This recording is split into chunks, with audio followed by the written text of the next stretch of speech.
Бүгін ұлттық кітап күні. Сондықтан да мен бүгінгі осы Сейфуллин атындағы кітапхананың оқырмандарын осы мерекесімен құттықтаймын. Осыған байланысты кітап қорын толықтыруға өзімнің кейінгі жазған шығармаларымның біразын тапсырып тұрмын.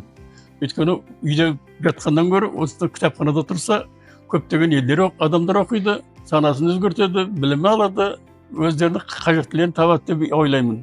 Сондықтан да білім күніне байланысты мерекелеріңіз құтты болсын, әр уақытта еңбектеріңіз жемісті болсын, абыройлы, беделді болуыңыздарды тілеймін. Кітап күніне байланысты мен өзім туған, өскен, ата-бабамның жатқан жері мынау Жетісу облысына келіп, өзімнің жеке кітапхана қорымнан біраз кітапты осы Сәкен Сейфуллин атындағы кітапханаға сыйлауды жөн көрдім. Қазіргі кезде біздің аға буын, үлкен буындардың үйлерінде, сол ұрпақтарында қыруар кітап қорлары жатыр. Ол кітап қорларының көбісін сол кейінгі ұрпақтары көбісі оқымайды.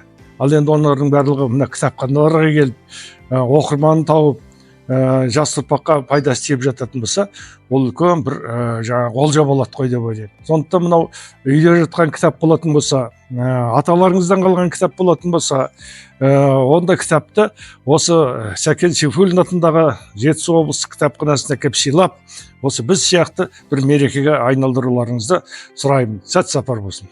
Қымбатты Сәкен Сейфуллин атындағы Жетісу облыстық кітапханасының қызметкерлері мен оқырмандары, сіздерді ұлттық кітап күні мерекесімен шын жүректен құттықтаймын. Осы атаулы мереке аясында мен өзімнің жеке авторлық және де Жетісу өлкетанушылар орталығы қоғамдық бірлестігінің өлкетанушылары өткен жылы жазған осы бір топ еңбегімізді кітап сыйла акциясы аясында кітапхана қорына тапсырмақшымыз.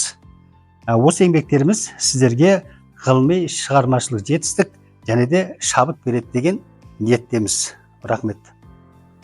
Құрметті оқырмандар, қадірлі әріптестер, сіздерді ұлттық кітап күні мерекесімен шын жүректен құттықтаймын.